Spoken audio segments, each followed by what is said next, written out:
Dora, He-Man's twin sister and defender of the Crystal Castle. This is Spirit, my beloved steed. Fabulous secrets were revealed to me the day I held aloft my sword and said, "For the honor of Grayskull!"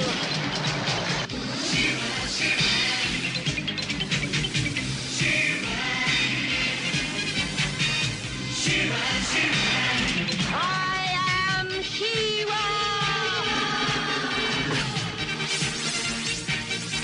Only a few others share this secret. Among them are Life Hope, Madame Raz, and Cowl. Together, we and my friends of the Great Rebellion strive to free Etheria from the evil forces of Hordak!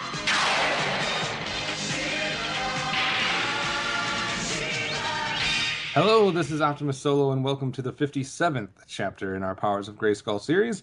With me for this journey into the Masters of the Universe franchise is still TFG1Mike. Hello. Pass the ketchup. Pass the ketchup.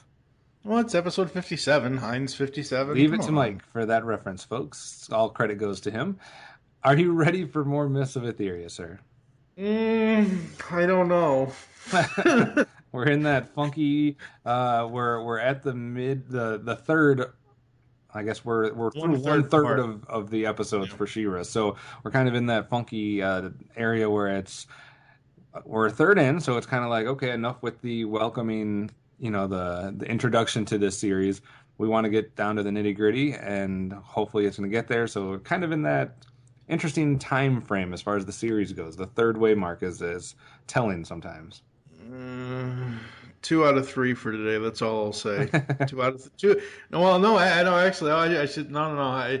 Since it's 1/3, it's 1 out of 3 ain't bad for this one. Well, in this episode, speaking of the episode specifically of Myths of Etheria, we'll be giving you our thoughts on episode 31, The Reluctant Wizard, episode 32, Friends Are Where You Find Them, and episode 33, A Talent for Trouble. So we hope you're ready, because it's time to go back to Etheria. We always have a talent for trouble around here. Who, you or me? Both. Oh, okay.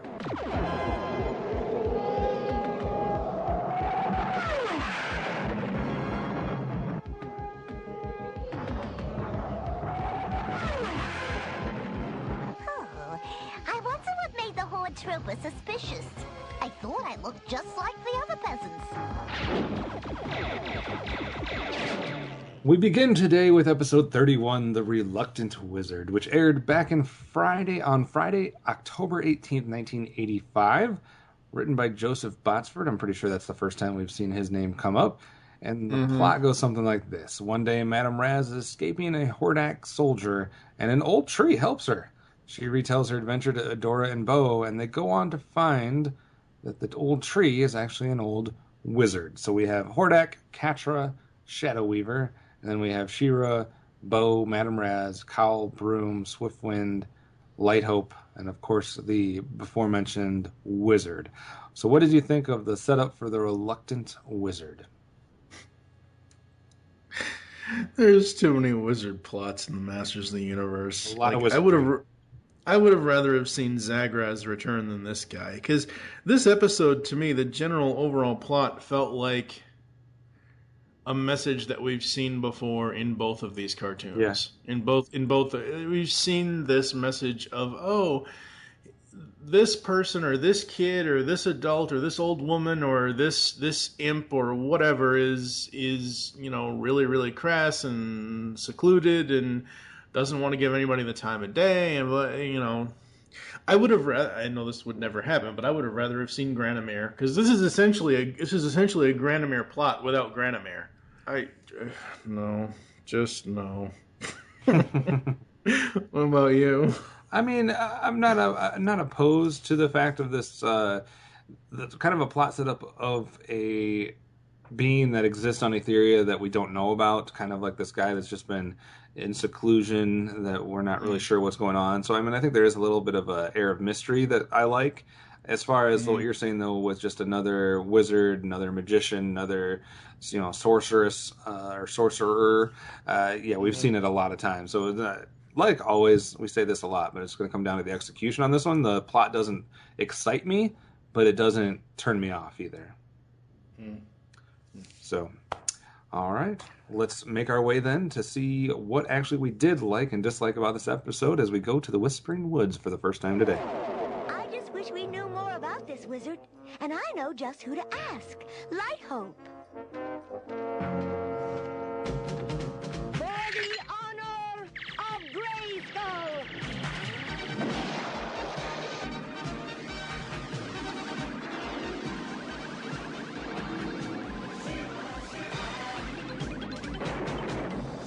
I am She-Ra!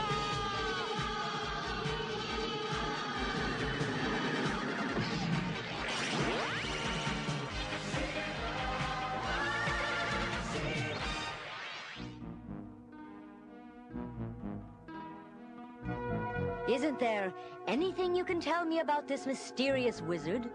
Little is known. Centuries ago, the wizard withdrew into his tree. Since then, he has had nothing to do with the outside world. Still, if there's even a chance he'd help us, then we've got to try. After all, the wizard did help Madame Raz. Be careful, She-Ra. The wizard of the tree loves his privacy and hates visitors. He may greet your arrival with anger. Be very careful. All right, we're in the Whispering Woods talking about the Reluctant Wizard. Mike, what did you like about this episode? If anything. Poor Bo. Poor Bo, I've never heard you say that before. Poor. Well, Bo is stuck with his foot in his mouth. Quite literally. Not. I almost wish we would have seen his foot in his mouth, but he keeps getting all his words mixed up because he quote unquote loves both Adora and She-Ra, and this almost it's not as bad as a certain. It happens every time when a boy tries to show off for his girlfriend. Sooner or later, he ends up all wet. Adventures of Little Koala thing that you pointed out to me a few years ago, but it's right up there because Bo just he just puts it. I just found that hilarious. And instead of Hordak turning into a rocket, he just has rocket boots now. What the hell happened? Yeah. Hordak's cut back on his science. Budget cuts. Yeah, that's all I got. I got a couple things. Number one, I didn't realize that they had replaced Adora as far as her Force Captain position. I don't know if I had just never heard her referred to this, but they say the Force Captain, and they're clearly referring to Catra. Catra, yeah. So I don't know if I just missed that the last 29 episodes or something, but yeah, I thought that was interesting that she actually had a rank there amongst the Horde members. And I did like how they played Bo kind of a fool with the whole Adora She-Ra and who he desired more and who he liked more. I thought that was kind of interesting to see him squirm there a little bit. I did like the recurring rabbit. I don't really know what. Oh yeah, I don't know what if there was a great point to that, but I just kind of liked that we saw it throughout the whole episode. And I like that the wizard, as the tree and kind of before we know what he's going to do or what he's not going to do, does prove to be somewhat of a formidable foe. I'm not saying foe as because obviously he doesn't end up being necessarily bad, but when they're first encountering him and trying to get his help or trying to figure out what's going on, I mean, he does have, it's not like, when you come across one of the, what's Orko? Trollan. Yeah, it's not like a Trollan where they're terrible at their magic or whatever. I mean, this guy legitimately has some power, so I like that kind of dynamic that it wasn't going to be easy for She-Ra. And since you're talking about that, and since you brought up Orko, I mean, Orko does say that on his world, he is on Tralla, he is a powerful wizard. Just on other worlds like Etheria and Eternia, that for some odd reason everything's. I don't know. Etheria and Eternia are vibrating on a different wavelength, and Barry Allen has to come in and anyway, so I mean, it's just, and the funny thing is, and I remember, I think it was in the interview either we did with Larry DiTillio or maybe it was on the DVD stuff, when he was first explaining about the characters and why Orko wasn't in She-Ra, but they made Madame Raz kind of Orko-like as far as her forgetfulness and as far as, obviously, her color design. Right. She's clearly meant to be the spirit of a Trollan, or, you know, I mean, it's basically a female version of Orko, even though we already have Driel. But with Madame, she's more forgetful than her magic being bad. Like, her, in her own way of missaying spells is how her magic goes wrong. So she is a powerful sorceress, but she just ends up, I don't know. But yeah, I mean, I kind of liked the whole thing with Madame and Broom and everything else in this episode, but the wizard guy, he's a more crotchety version of Merlin from Sword in the Stone. Yeah, I could see that a little bit. But I just like I said, I just like that he gave She-Ra a formidable foe, I guess is the best way I put it. But yeah. What about getting over into the fright zone? The only thing I wrote down is that it just feels like we've seen this message before of, you know, treat others as you want to be treated, and hell, even the PSA, and I know we'll get to that later, but it just, I don't know, it just felt like a run-of-the-mill episode. I totally agree with that. Yeah. For me, I just had one thing, and at one point, Bo and She-Ra or Adora, I don't remember which one she was at that exact point, they're standing there, and there's like these little spikes that come up, and then eventually it encases them in like this crystal jail. That was she was already turned into She-Ra. Yeah, but my question is, why did they allow themselves to stand right in the middle of that? Like, those things clearly popped up, and they just stood there, and then like seconds later it enclosed them. Like, if I'm standing somewhere and there's something that comes up all the way around me, like in a circle, I'm jumping the hell out of there. Yeah. So what happened was what he's talking about, folks, is in the episode, in this desert, or they don't call it the Sands of Time because obviously that's on Eternia, but in this desert-like place where this tree is and whatever else, there's also this random cactus. And this cactus, the wizard makes the cactus's spikes fly up into the air and encircle them. Yeah, you're right. She should have been able to, you know, Bo makes it a perfect, you know, example earlier in the episode where he says, oh no, Arrow and I could just jump right across this thing. And then all of a sudden they're stuck in this circle of cacti spikes, and they can't do anything until she has to break them out of a crystal prison. I mean, not that it really held them up that much, but it was just the fact of that was dumb that you guys stood there and let yourselves get trapped. Like, and can we talk about the religious implications of this episode seriously? And I very rarely bring up religion in podcasting because it's so controversial, whatever else. But she essentially parted the Red fucking Sea in this. Did you not see that? Yeah, I actually rewound and watched it again because I was like, what just happened? So, for those that haven't seen the episode, or hopefully you'll watch the episode and then listen to us, there's three things that the wizard does to stop She-Ra and Bo and Madame Raz and everybody to get to the tree. Mm-hmm. The first one is the chasm where Bo and Arrow just jump right over it. The second one is a wall of fire. And for a second there, I thought She-Ra was going to go pick up a giant boulder and try to push it in, kind of like Mr. Incredible did in The Incredibles. And then, no, she just takes her sword, stumps into the ground, moves the entire ground, and splits the wall of fire like splitting the Red Sea. You know, if this was a big budget comic book film, people would have problems with the She-Ra not taking into account all the effects that would have on the world and on people and nature and stuff like that. But I was just glad that she didn't just somehow like divert water from a river just divert the fire itself. Yeah. So I didn't have a problem with it because I've seen way worse nature effects in this show. So I just thought it was kind of a funny thing about the whole reference to parting the Red Sea. Definitely get your religion out of my He-Man and keep your He-Man and She-Ra out of the religion. As far as the PSA though, is talking about the Golden Rule and basically, you know, don't say Can't say anything nice. Don't say anything one of the at all. golden rules besides treat others how you want to be treated. But you can't say anything nice, don't say anything at all type thing. So how did you feel that fit into the episode?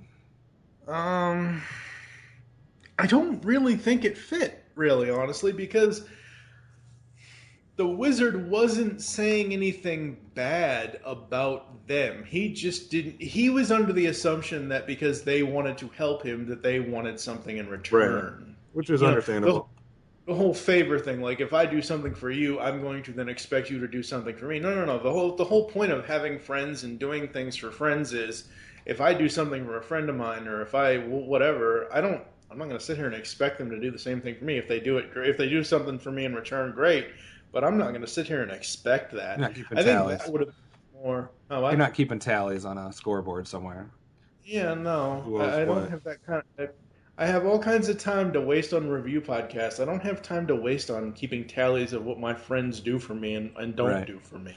I mean, I think it's a decent message. I don't know really if it applies perfectly to this episode, but and honestly, I don't know if any of Lukey's messages really apply to any of the episodes. Yeah, there's been a few.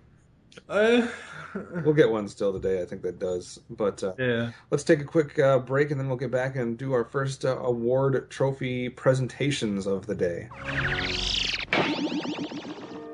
Too bad Adora couldn't come along with us. It seemed like a better idea for me to come instead. Are you saying you'd rather Adora was here instead of me? No, of course not. Oh, dearie my. So you're saying that you prefer Shira's company over Adora's? No, I mean, that is... I think it's an incredibly rude thing to say. Boy, some people. But I didn't mean... All right, Bo. What did you mean? Do you prefer Shira's company? Or Adora's? I think... Oh...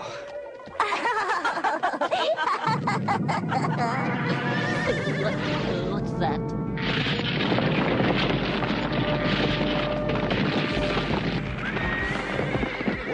Whoa!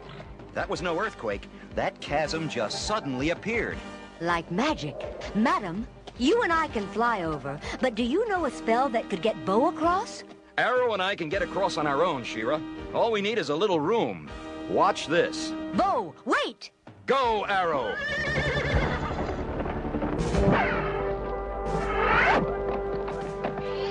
All right, sir, this is your first chance. Now, just a little disclaimer. You only have 6 trophies or awards you can give out today. No, just kidding.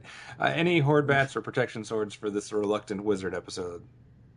No. Oh, you're saving your 6 for the last 2 episodes. I like that idea. I'm going to do the same thing because... honestly, it's like you said, it's just an episode that's just there. There's not a whole lot to write home about. There's not a whole lot to bitch about. Nobody's doing something great. Nobody's doing something awful. So it's just kind of there, which leads me to my rating for this episode, which is 3 Crystal Castles out of 5. I could see this going anywhere between 2.5, 3, right in that range. But for me, it's just there. It's not bad, so I'll give it a 3, just slightly on the positive side. What about you?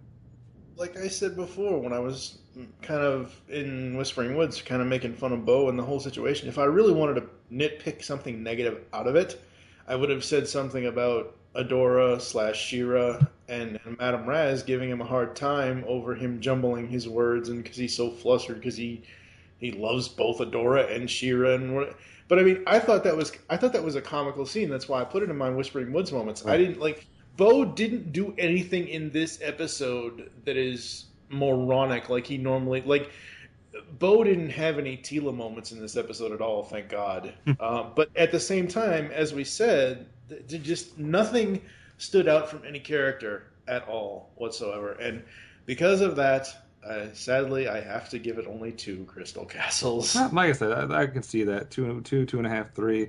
I can't really see much more than that or much less than that. Like it's just kind of there. So, all right, let's make our way to hopefully a better episode. We'll have to see what happens after the break when we get into episode 32. Because the world needs another movie podcast. The Geekcast Radio Network presents for your listening pleasure the Cinema Geek. Hosted by Amanda, Kevin, Matt, and Dan. Each week we dive headfirst in the landscape of movies as we discuss movie news, play movie games, go in-depth on reviews, and even have a top 10 countdown or two. Also, don't miss our Director Retrospective series, where we review noted directors' movies, film by film. Bottom line is, if you love movies and love podcasts, you need to experience the Cinema Geeks. You can find us on iTunes, Blog Talk Radio, or GeekCastRadio.com. Faster, Swiftwind. Show me how fast you can fly.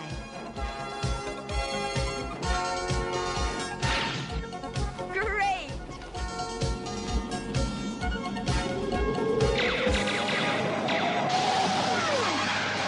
Hordak spiders are after that spacecraft.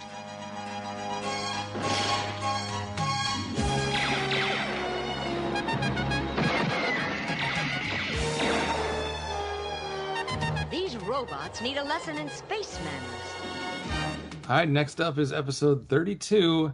Friends are where you find them. So we started our week, Monday, October 21st, 1985, written by Don Heckman. And this has got to be one of the worst plot synopses I've ever seen written online, because I used to go to a certain site that had good plot synopsis for most of these episodes. And somewhere about maybe 2/3, 3/4 of the way through He-Man, it seemed like whoever was doing those stopped doing them. And a bunch of the later episodes were missing them. So I went through probably 3 or 4 different sites to find these plot synopses, try to find a good one that I think, and edit it a little bit and make it my own words, etc. She-Ra, I couldn't find a lot of plot synopses on most of those sites. So I've been using the IMDb synopsis and kind of retooling those. I had to do this word for word, what exactly is on the IMDb plot synopsis, because it's a terrible plot synopsis. It literally reads, and I quote, "Hordak wants to steal a robot one boy brings to Etheria." Yeah. It's funny you bring this up, because over on Pixels in the Animation, the video game cartoon review show TV's Mr. Neil and I do, we're about to hopefully soon record our, or we might have already recorded it depending on when this episode goes up for Myths of Etheria, but at this time of this recording, we're about to go into Darkstalkers. Mm-hmm. And I went to the Wikipedia page for Darkstalkers. They list the episodes with no plot synopsis at all. So I'm like, crap. And I know people that will take a movie or a cartoon or whatever, and they will actually, look at the entire episode, and they will actually write out their own plot synopsis of that. There's a podcast out there called Tranquil Tirades. It's a really, really cool, fun podcast, but they basically review what they believe are bad movies. I think in total, between the 4 Transformers films, they have close to 15 hours of content. And these are not Transformers fans, but just tearing those movies apart and just dissecting them and whatever else. But yeah, I just don't get it. Like, why is it so hard to have a somewhat decent general plot synopsis of an episode of a cartoon that's 31 years old this year? I don't know. Yeah, I don't know. This guy was definitely lazy when it came to this one. We have Hordak, Catra, Imp, Leech, Grizzlor as far as the Horde members. We have She-Ra, Bo, and Queen Angela. And we have Prince Joel, a robo-friend, and some boys. So, a blonde-haired boy and a red-haired boy. So, whatever your preference there is, I guess. That just sounds so wrong in so many ways, and all I can think of is their male versions of Tila, and obviously Prince Adam. For sure.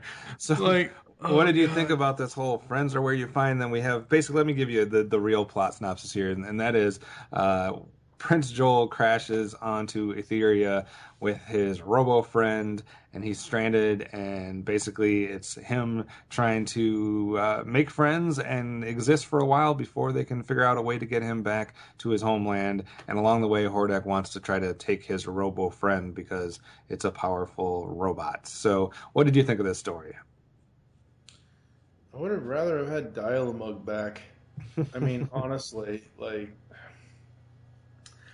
Okay, so first of all, let me just... Everybody knows, we've been doing this show 4 or 5... We've been doing the podcast 4 or 5 years or so now in total. Everybody should know by now that I hate all of the children in the Filmation cartoon. Great children. And then this kid is no exception. I mean, this kid is one step... If I was to rank the 3 worst kids in Filmation, He-Man and She-Ra, Cousin Ed Weiner would be the first one, Cousin Jeremy would be number 2, and then this kid would be number 3. Oh my God. Oh. You say that this is... Who's ahead of this one? The first worst one is Ed Weiner. Okay. I want to make sure I heard you right. And then Cousin Jeremy is second, and then this kid. I don't disagree with that. Putting them all in the same grouping. Man, he doesn't want to share his robot. He then wants to show it off without having people touch it. It just the number of times that we've seen in He-Man and She-Ra, maybe I'm over exaggerating, but the number of times we've seen just like some random kid that has crash landed or somehow fallen into, you know, the care of the royal family or the rebellion or whatever it might be, it's just ridiculous. It's so contrived. Like this, it's like, oh, we need a child in the episode, so we have to come up and manufacture this way that this child is going to be amongst this rebellion, which it makes less sense than it does in Eternia with the royal family. At least that's a royal family with a castle, palace, etc., that probably is frequented by visitors of the realm. You know, they're going to go pay their respects, or they're going to have connections or family or whatever. But now we're talking about a rebellion in the woods. Like, I don't understand that. And then, if it wasn't bad enough to have the stupid kid plot line, we have to go with the sharing plot line along top of that. Like the whole, we're going to have a kid that doesn't know how to share, and it's going to cause some type of problem, and he's going to have to learn to let go of his greed or his paranoia of letting anyone touch his things. So it's just an awful plot. Like I said with the last one, where some of them, we have some plots that aren't going to excite you and aren't going to turn you off, and then strictly comes down to execution. Then you have plots that do excite you, and hopefully the execution doesn't disappoint you. And then you have a plot like this, where it would have taken the most monumental task ever to somehow make me like an episode based on this plot. So, pretty much. All right, let's go and see if there is anything good we can say as we make our way to Whispering Woods once again. And hopefully find no kids along the way. I would rather listen to Friends in Low Places on repeat than rewatch this episode ever again. Especially the extended version.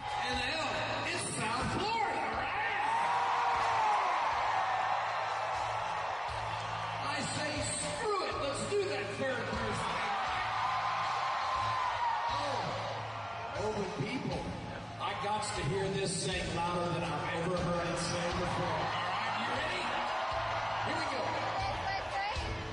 Well, I guess I was wrong. I guess I was wrong. Yeah. My favorite line, everything's alright. I'm just saying I show myself to the door. Hey, I everything because of this sin. Just wait till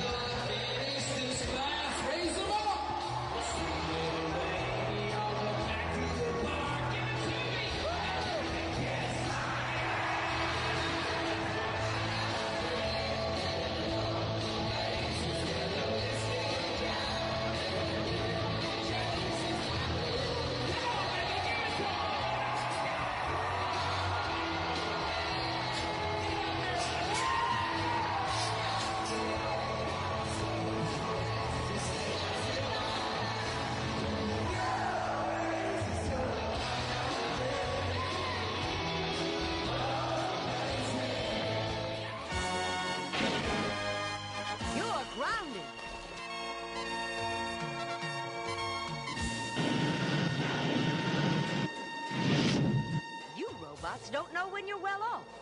Sword to racket.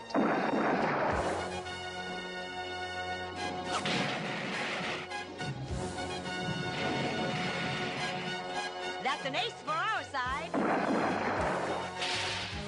All right, we're in the Whispering Woods once again to talk about good moments from whatever the hell this title of this episode is. It's too long for me to remember. Something about friends in low places, as you said. But I'll go first. I just have a few things. I do think the Robo Friend, maybe, I don't know. I wrote down Robo Friend is a cool element to this story.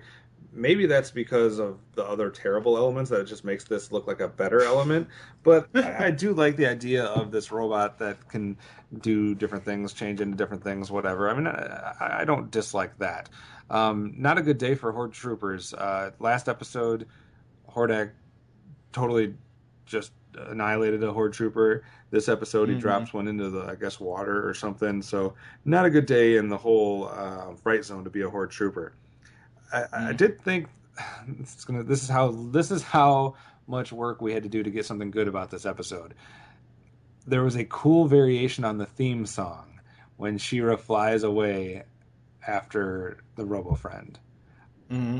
That's how picky I have to get to find something good. I liked a variation on the theme song, but yeah, that's all I have to say about Whispering Woods stuff. Okay, so. It's very rare because we usually either open up in the Fright Zone or Whispering Woods. And He-Man did this a lot at times where we would get an opening shot from space and then it would pan into the planet and the cities and wherever. Okay? Mm-hmm. So it does that. The opening shot of being in space is cool. I thought that was really cool. But there's a downside I'll talk about later that just... No, that's going to basically affect the rest of this entire podcast episode. That should just never have happened. Hey, look, it's Imp. I kind of like seeing Imp again. It's been a while. What kind of Horde officer is this? I thought that was a good line from Imp. So Imp is off doing this mission for Hordak, and at one point Imp contacts him through what quite literally looks to be an Apple Watch. It's like, damn, Imp had an Apple Watch 30 years before it was made. And I think it was either She-Ra or somebody said something about, hey, look, it's Leech Stew. I thought that was kind of a funny line. Yeah. But that's pretty much all I got. All right, I have a feeling we're going to have some more things to say about in the Fright Zone, so let's get there. You talked about... Hold on. You talked about how we usually begin in the Whispering Woods or in Fright Zone or etc. Every once in a while, we've actually begun in Eternia a couple times. Right. When did we decide that She-Ra was going to be involving space? She has before, okay? This happened last Christmas in Horde Prime Takes a Holiday. Yeah. They were in space there. It always throws me off, though. I mean, we literally start with, like, a space battle, and She-Ra's involved, and... See, the thing that throws me off is I wouldn't have had a problem with this. I would have thought it was awesome. As much as I hate the MacGuffin of, sword to change to whatever the hell... Uh-huh. She has no fucking helmet. And then, the final episode we're going to talk about, another character says something about a certain not being able to do a certain thing in space. And it's like, are you frigging kidding me? Give me a break. Give me more continuity. This episode specifically, they should have... Who the hell wrote this shit? Don Heckman. He's written multiple other episodes. He should have figured it out. As much as I don't really care for Sordin to change whatever the hells, there should have been one there for her to get a goddamn space helmet because she should be dead by now. Series over. Yeah, and not only do we start in space, but we literally get a crossover episode here between She-Ra and Star Trek. Because they literally have the Star Trek Enterprise flying through the sky. Yep. And as she's trying to save the ship, the worst sword to change to anything. The worst one we've ever seen to this point. I'm sorry, she is no Anna Kournikova, goddammit. She's not the Williams sisters. Sword to racket. I actually wrote sword to huge ass tennis racket. Are you fucking kidding me? And then we also had sword to smoke screen. But the tennis racket was the worst. the sword to smoke screen, I could kind of. Well, it's just weird that the sword would turn into some type of smoke screen, like smoke. Yeah. See, here's the thing. Like, okay, so every transformation we see power coming from the jewel of the sword to transform Swifty, or Swiftwind, or whatever. You know, so don't you dare start calling him that. Well, they call him that throughout the show. So anyway, so we see her use. We see that the jewel in the hilt of the sword has power. I wouldn't have minded it so much if the sword hadn't transformed into a smoke screen, but if the smoke screen had come out of the actual jewel, that would have been a better way to still have the same effect as what it had, as far as confusing, blinding the robot. But yeah, so that was not good. I did not like the sword transformations in this episode. No. We already talked about Prince Joel. Ugh. Yeah. The good old sharing story. Boring. I've seen it before. I don't need to see it again. I've said this before as well. But it really came, beating at the door on this episode, which is the female voices for boys are so grating at times. So grating. Especially, not so much when it's just like the random kids, but when it's this individual, like high-pitched that we have to hear the entire time. It's different if it was like a little kid, but when it's like a 12, 13 teenager age type person, it's just like, this is not believable as a boy's voice. I'm sorry, it's not. You're not Tara Strong. It just doesn't work. And Bo, he literally just straight up lies to us at the end when he's talking about how She-Ra, and he says, it's quote, "I'm the one she calls." Yeah. Oh man, I wanted to punch him in the face. The only cool thing about that, because he goes into that diatribe of it, is that Adora winks at the end to the audience. I thought that was cool. But see, here's the thing though, and we know this to be true. You look at She-Ra on a whole. We're 32 episodes in at this point. Correct. Not counting Secret of the Sword, the first 5 episodes, because we're just basically 32, 20 some odd episodes. Half the time when plots are involving Bo, he is usually emasculated because they're trying to go for the girl power or the women power. Not that girl power or women power is bad, but you should find an equal ground. No, I'm not saying it's a bad thing. I'm saying they should have found an equal ground for both sexes, not just the women are better. All the women are better than Bo, or all the women. They constantly make him look like a fool. That's why in this series a character like the Seahawk was so why it worked so well is because they finally had they had a male character that was suave. He had some charisma, had some balls to do what he wanted to do and not be whipped by the women. And I wish there would have been a recurring character in the rebellion that was at least legitimately powerful or effective in a way that Bo is certainly not. But for him to hear him say that, oh, She-Ra calls me, I just was like, you punk bitch. Sorry. Anything else that you wanted to say about Fright Zone Limits? No. I don't even remember what the PSA was because I forgot to write it down. The PSA was, there is nothing more impotent than friendship of others. Oh, of course. I thought it was going to be about sharing, but apparently they didn't want to do that. They hammered it home enough in the episode. Well, let's take a quick time. Well, because really quickly, the reason why they did that PSA, importance of friendship, is because that's, outside of the sharing thing, that's the other lesson in the episode. The other friends are trying, and She-Ra and Bo and Adora are trying to get him to be free friends with the other kids instead of just his. Actually, maybe this episode was before its time, because you could say that the moral of this episode was for the kid to put the damn machine down and try to develop some real friendships with actual human beings. Oh, so it was an anti-technology episode. Yeah. So put your phone down and go play outside with some friends. There we go. I'm going to rewrite the PSA. I love those Facebook memes where it's like, back in my day, this is how our friends used to play, and now it's all of us sitting around with our phones. Absolutely.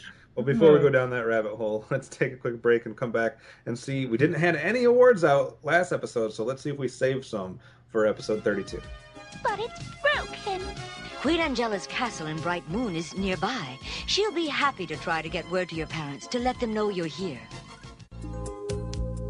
We'll make every effort to reach Antares, but it may take some time. In the meantime, Bo will show you around our kingdom. Perhaps he'll introduce you to some of our young people. I'll be happy to.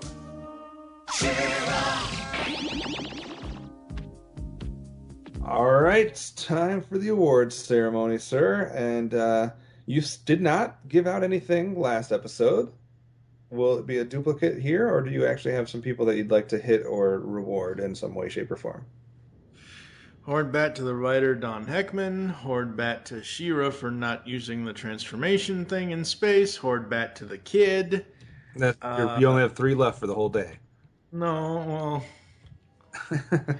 Considering the last episode is the best episode of the day, I don't think I'll need any more Horde bats for the rest of the day. Just Horde bats all around. I mean, Horde bat to Lou Scheimer for even allowing this... No, seriously, because... Okay, you know, all due respect to the dead and all that, but I'm sorry. He should have perused this a little bit better and looked at this episode for... The message is fine. I have no problem with the message in the episode. It's both the friendship message and the sharing message. Yes, we've seen the sharing message over and over and over again, but there should have been a better execution and a better written story for this. I can see that, I guess, in a way. Wow, you gave out a lot of stuff there. I have a couple as well. I will give one to Prince Joel by default, and I'm actually going to give a Horde bat to Bo for straight up lying and trying to think he's better than he is. Any protection swords for me, sir? Nope. I actually do have a couple protection swords, and this is going to sound weird because we usually hate these characters so much. And Prince Joel obviously did get a Horde bat for me, but I'm actually going to give a protection sword to the actual Etherian kids. The other kids, yeah. Because they were actually not annoying, and were not douchebags. Mm-hmm. So I was like, hey, some kids that aren't douchebags. So I will have to give them a protection sword. All right. Yep. As far as ratings go for this episode, you were at a 2 with the Reluctant Wizards. What are you at for friends with friends and where you find them? And then there's some more friends that you find and you don't share with. Let's see here. I am at a 1. And only gets a 1 out of 5 Crystal Castles because of Imp's Apple Watch and the Leech Stew comment. I thought that was hilarious. Yeah, I can see that. Hey, not a lot to like about this film. It's not this episode. Not the worst episode I've seen out of the Masters of the Universe franchise, but it's not very good. I'll give it a 1.5. 1.5 Crystal Castles because the Enterprise did make an appearance, so that gets a half a point. So, all right, we're going to take a quick break, and then we'll be back with our final episode of the day, episode 33, coming up, A Talent for Trouble. Please enter program. The android at the bar said you could show me my old ship. Let me see it. Insufficient data. Please specify parameters. The Enterprise. Show me the bridge of the Enterprise, you chattering piece of... There have been 5 Federation ships with that name.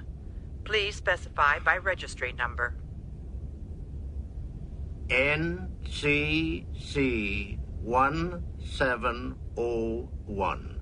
No bloody A, B, C, or D. Program complete. Enter when ready.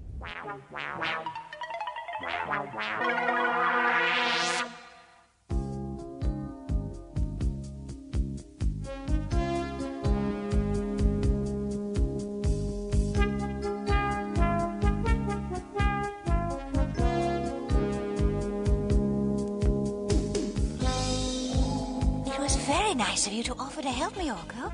It's my pleasure, Sorceress. I always like spring cleaning, and this place can sure use it. Magic can be an untidy business. Oh, don't I know it? Where would you like me to start? You take the basement, Orko. I'll start here. I'm on my way. Be careful, Orko. You know how unpredictable the castle's magic can be. And be especially careful around the magic doors. We wouldn't want you swept off to some other world. Don't worry about me. I'm always careful.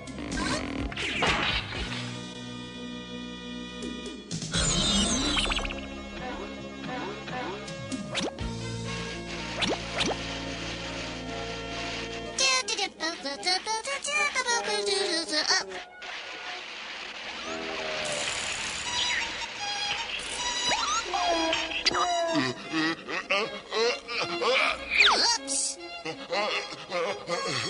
Thank you. You're welcome.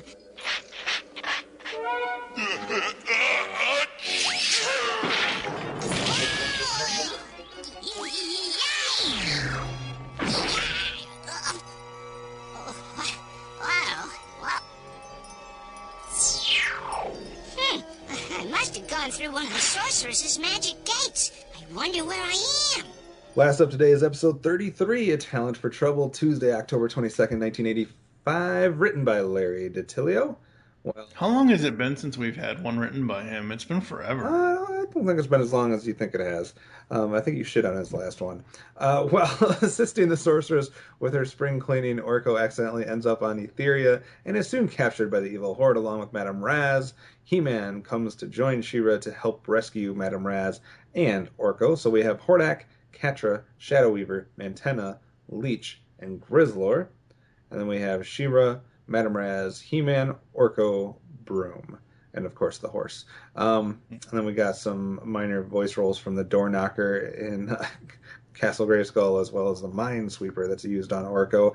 What did you think about our latest crossover episode, Orko? I love this compared to the other two, but in general, I really dig this because this is the first time, and I think the only time, we ever see Orko and Raz together. We'll have to wait and see, I guess. Yeah. I love this so much. The only thing, and it's just weird not seeing He-Man just seeing He-Man without Battle Cat. That's just the only thing that just really bugs me about a lot of the crossovers, is that Battle Cat is hardly ever in them past Secret of the Sword. But no, the plot was good. I thought that was really, really cool. I thought, Orko, and it wasn't even as if Orko was trying to get himself in trouble. It wasn't that he was trying to perform a magic trick and it backfired. He was just cleaning up. And please tell me you saw The Sword in the Stone and Alice in Wonderland in the beginning of this episode. Please tell me you saw those moments. I don't remember if I did or not. Sorry, Charlie. Yeah. What about you? It's a crossover episode. We seem to be... I don't want to... It's not like we're biased to the crossover episodes, and just because they're going to include He-Man or whatever, we're going to like them. But it seems to be that when there is a crossover episode, the writers are taking a little bit more thought and time into putting together something that's actually somewhat decent. So, and we get it from a little bit different angle here with Orko and Madame Raz stuck together. So from that point, I'm going to like the setup that we chose to do there and kind of have the comparison of those two characters. And I think it leads to some good things. So it's one of those where, like we've said, we've had 3 different episodes today. I'll be a broken record. The first one, the plot had nothing to do with whether I liked it or not. Second one, plot destroyed it. It was going to be very hard for that episode to be good. This one, the plot elevates it, and unless they're executed poorly, it's going to end up being a good episode. So we'll have to wait and see how that all plays out. But let's make our way one final time to the Whispering Woods.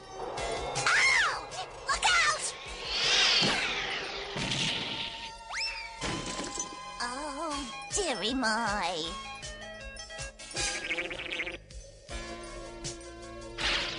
You're a broom? Well, of course I am. But what, may I ask, are you? The name's Orko. I'm a wizard. A wizard? Wizard? Oh, sure. Don't you have wizards on this world? Oh, dearie my, yes. Lots of them. But I've never seen one quite like. All right, Raz. Stay where you are. Oh, Mantenna. Correct. Go, Broom, go! Tell the others. Stop that broom!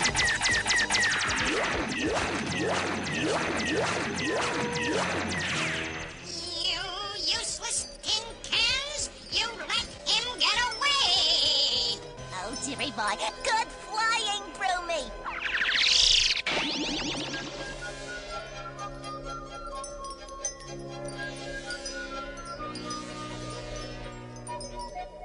Madam should have been back from her scouting flight by now.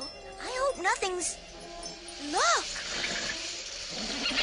spring, but without Madam. I smell trouble. For the honor of Grayskull!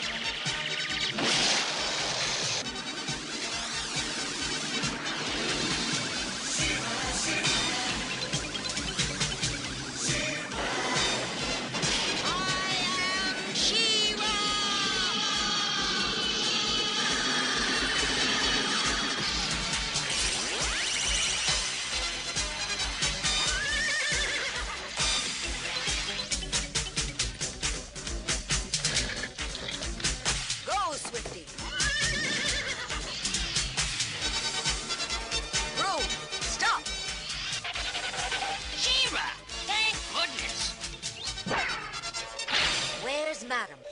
Man-Child, a little wizard Hordak writes on Madam. Oh, you gotta help. Whoa, slow down, Broom. Get hold of yourself. Yeah, right. Come on. Yeah, come on. Now then, tell me what's happened. Slowly. Yeah, Madam and I were coming back here when we met this curious little fellow who said he was a wizard named Orko. Aren't we going to Fright Zone? Yes, but first I want to tell the sorceress about Orko. Sorceress, can you hear me? This is She-Ra. Sorceress, answer me, please. She-Ra, I hear you. Is there trouble? Somehow, Orko's appeared on Etheria, and Hordak has captured him. Oh, no. I told him to be careful.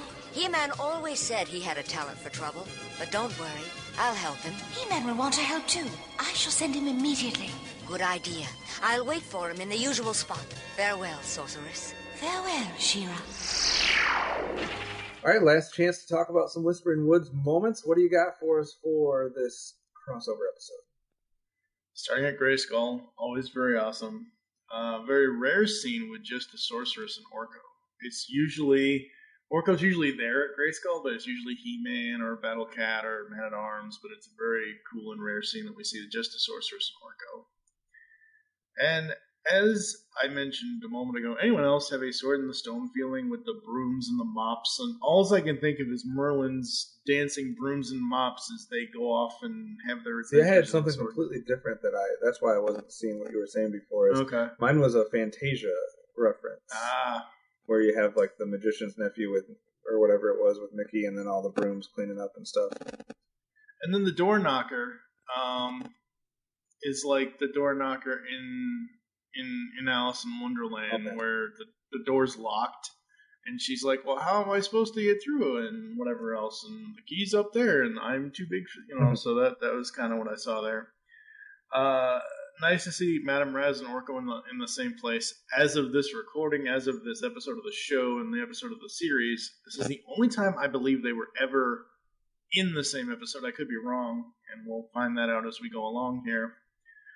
Hordak's grand entrance must have only been for Orko's benefit. Like, I liked it. I thought it was cool, but I just also felt it was kind of out of place. Like, they spend all this time with Hordak's grand entrance. It must have just been for Orko, because the rest of us pretty much know who the hell Hordak is. I love Madame Raz's line. I like that little guy's spunk. We need more Raz and Orko episodes. I know it won't happen, though. Yeah, I agree with a lot of the stuff that you've said so far. You're stealing a lot of my notes. Yeah, the final thing. This is kind of a double take moment. It isn't bad, it isn't good, but it's just like, what the... Hordak riding a praying mantis. It's like he jumped forward in time into George Lucas's mind and stole Obi-Wan's thing from, was it episode 2 or episode 3 when he was riding I'm like, why is Hordak riding a praying mantis? All right, next time you don't get to go first. I'm just going to read down my list and you'll get to see why. Starting off... Great minds think alike. Something like that. Starting out with the sorceress, I'm on board. So obviously good there. The spring cleaning Fantasia style, like that. Quite the reveal for Hordak and his throne. Thought that was awesomely done. Like I said, maybe should have been done the first time we ever saw Hordak instead of just this random time with Orko. But the visuals on that was really cool, and like the angles that we got on it. Orko's brain functions and thought processes were pretty funny gags. So I definitely liked seeing that and kind of seeing how that didn't work necessarily how they thought it was going to. Moral of the story, don't try to scan Orko's brain. Sword to shield, and then shield to lasso. So that's unique. I don't know. You keep track of that stuff better than I do, but I don't know how many times we've gone sword to something, and then thing to something else. Yeah.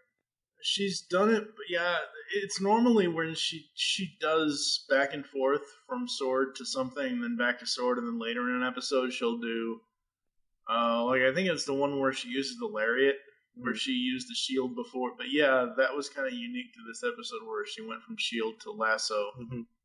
And then my last note, nice. We see Hordex praying mantis or whatever the fuck that is. Yeah.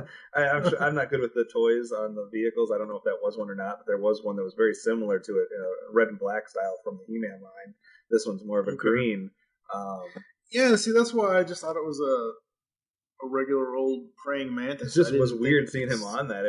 If this had been the first time we've seen Hordak, if this was like one of the first episodes where we see his ascension on the throne and then we see him on this praying mantis, it would have a very different feel to his character. It's cool moments for him. What about any negativity from this episode? Anything you didn't like? I only got 2. Okay. He-Man says he won't be able to breathe in space. Again, I recall to the previous episode we just talked about where She-Ra had no helmet and she should be dead and the cartoon should be over.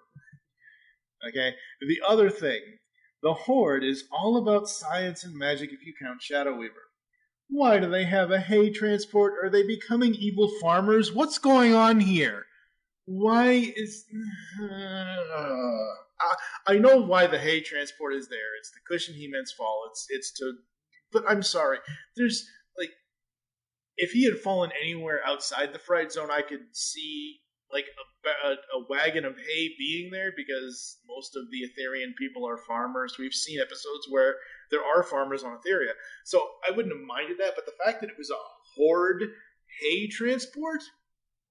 What the hell how the hell are you going to take over the damn planet with a bunch of hay? What about you? First note, because yes, the Horde would have a hay transport. So, obviously, in agreement with that. I thought it was kind of a little bit cheesy with She-Ra and Swiftwind, where she's like, oh, do maneuver 19. The first thing I thought of, so what the hell are the other 18 maneuvers? Yeah, and why is this the first time we've heard it? I don't know, it's weird. And then, here's a question. The previous episode where we had them in the middle of those cactus spikes, they didn't jump over them. Alright, how about in this episode, Orko accidentally gets sneezed through this gate. Why didn't Orko just immediately go back through the gate while it was still open? Okay, I will defend this a little bit, because the force of the sneeze basically drew... No, I'm serious. Sorry, keep going. I'm trying to be serious here. I'm trying to give you an explanation. The force of the sneeze sent him through the door and through the gate. The way he landed was he was all groggy and he was disoriented, kind of like if you fell off a cliff or you fell off if you fell down a flight of stairs or something. It's going to take you a few seconds to get back up. That being said, as far as defending Orko, that portal was open way too damn long. He should have been able to get up and recover himself fast enough. Right. But if he had done that, we wouldn't have had this awesome episode. But my point was, she's already warned you about all that stuff. The Sorceress has warned you. You know you've just gone through a portal because that's the only thing that could have happened. You know that exists in Castle Grayskull. So my thought process, if I'm Orko, is I would have been a groggy-ass whatever, not drunken walking all the way back through that portal to get myself back to Eternia, because I don't know where I'm going. It just happened that we somehow got to Etheria. I could have ended up anywhere. So, and then the final, I do have a note on the PSA here, because it was lending a helping hand says to that person that you're friends. Can I disagree? Yes. Because I can help somebody out doesn't mean I want to be their friends. So maybe a bad lesson there. Just because someone helps you doesn't mean that they're not going to abduct you and rape you later. I'm just saying. Well, okay, I was not expecting that. Someone could give you Especially- candy, and then they get you in the especially- van, and Wow. it's a bad story for I Dateline. was not expecting So- that, especially coming from you. Or I could just, I could help an elderly person cross the street. Doesn't mean I want to play checkers with them. Just saying. I disagree with the PSA.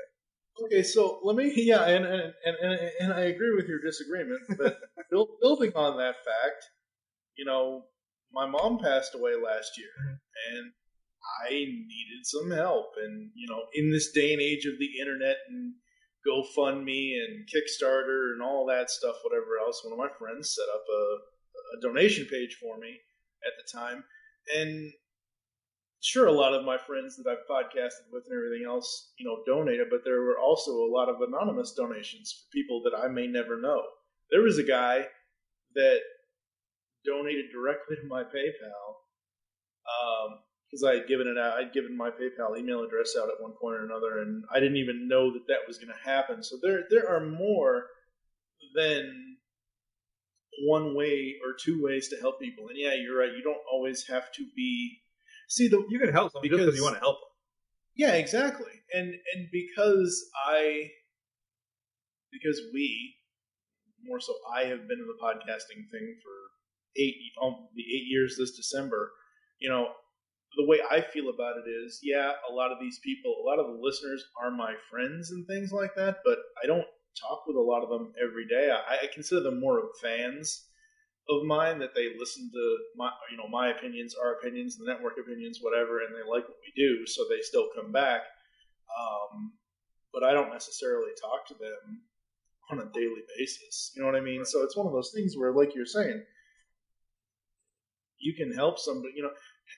Just holding a door open for somebody, like going into the grocery store or something. That's just helping somebody out. Doesn't mean you're immediately going to become a friend of theirs. Right? It's just common. It's common sense and it's common courtesy is really what it is. And honestly, I'm glad you sat through the PSA, because some of the PSAs I just can't sit through because I am so sick and tired of. Hey, it's Lukey. Did you find me today? No, I don't give a shit where you are. All right. On that note, let's see if we have anything left in our trophy case to hand out. You're almost out of all yours, so No, we'll have to wait and see. I have an unlimited supply. You don't. Yes, I do.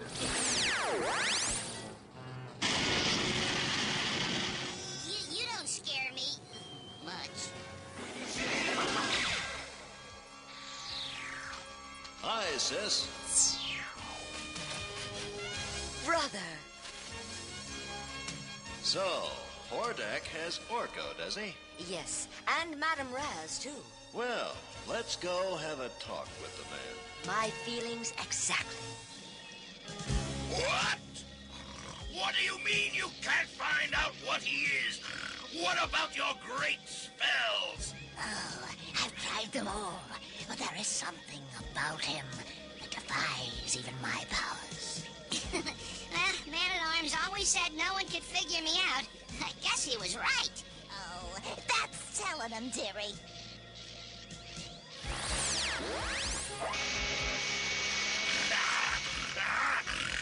No, Hordak. We must learn his secrets first. You're right. But since your magic has failed, we will try Horde Science. This is Hordak. Bring the Minesweeper to me immediately.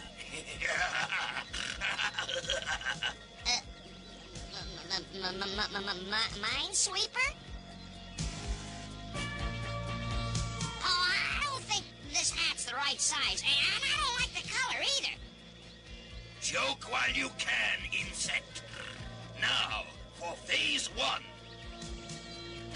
Commencing Phase 1 brain scan. Basic brain function undefinable. What? Go to Phase 2. Phase 2 scan of thought processes. Conclusion weird. Very weird.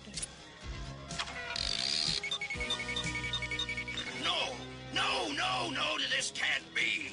It seems that your science is no more effective than my magic. Silence! Go to phase 10. Full power. Phase 10 commencing. Mind sweep full power. Danger, danger, help, help, help, help, help, help, help, help.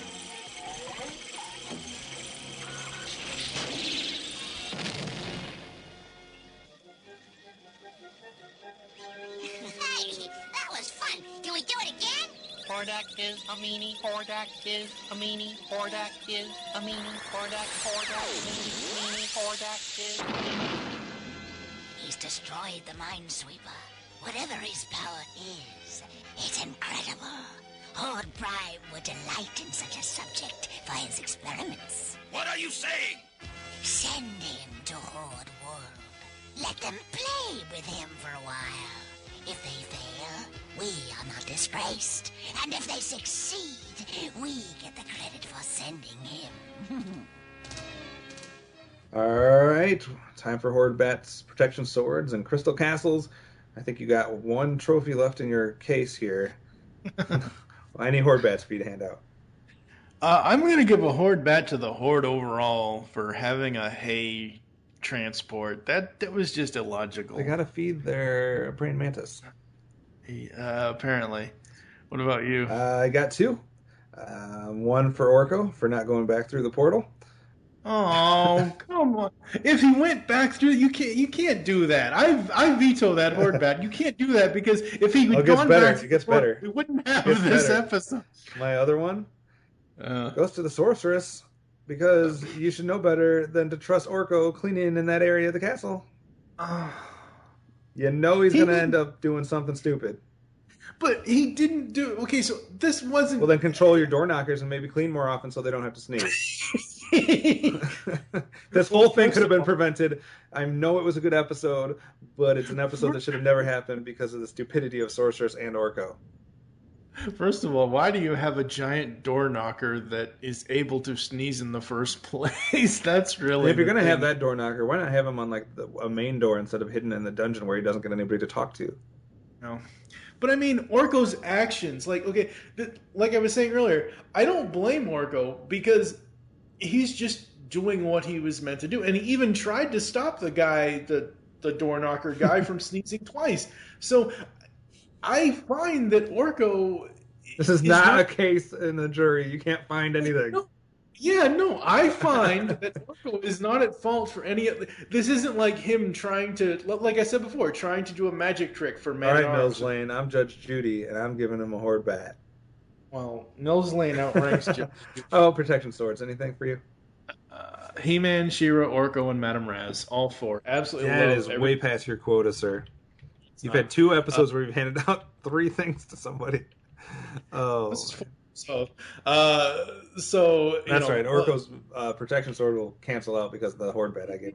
No, it doesn't cancel out anything. I have 1 to give out. You might give a Horde Bat to the Horde. I'm giving a Protection Sword to Hordak because the reveal with him on the throne was cool. He gets to ride a praying mantis. He's been fucking up Horde troopers all day today, so it's time to reward him for that. So 1 Protection Sword to Hordak. I'm gonna go ahead and do this because just to annoy the hell out of you, and just because I thought this was hilarious, I'm gonna give Hordak a Protection Sword as well. Not for riding a praying mantis, not for his epic throne thing, but for his constant bug eyes throughout the entire... He had so many wide-eyed facial expressions throughout the entire episode. I'll put some of the images in the post so you guys can see it, but it was just hilarious. He has so many of those open-faced, shocking moment kind of things. True that. All right, so you've given out a 2 and a 1. What does this one get you? Even though He-Man did say he wouldn't be able to breathe in space, and I can overlook... As much as I bitched about it today, I can still overlook a Horde hay transport because the rest of the episode was just so awesome. I'm going to give it 5 Crystal Castles out of 5. Absolutely love this. Compared to the other 2 episodes, this is by far the best one. All right, a 5 from Mike on this one. It's also my favorite episode of the day by far. I will give it a 4 out of 5. A 4 out of 5 for me. Like I said, few convenient things with the hay, with Orko not going back through the transport, with Sorceress electing to have Orko clean her basement, and Maneuver 19. So I'll give it a 4, but it's a real good episode. So take a quick break, and we'll be back to give you our final thoughts for today's episode. Do you like retro cartoons? Then Saturday Morning Rewind is the podcast for you. Join them each month as they talk about classic cartoons and interview legendary voice actors like Jim Cummings, I am the terror that flaps in the night. Corey Burton, Sometimes toys can be so flighty. Rob Paulson, Sure, Brain, but how are we going to find chaps our size? Nancy Cartwright, and many more. Eat my shorts. So grab a bowl of Lucky Charms. They're magically delicious. Put on your hammer pants. Go to SaturdayMorningRewind.com. And be prepared to feel like a kid again. Once again, that's SaturdayMorningRewind.com. Saturday Morning Rewind was voted Best Podcast Ever by its host, Tim Nidell. So it's gotta be good. I've got a bad feeling about this. All right, we are back.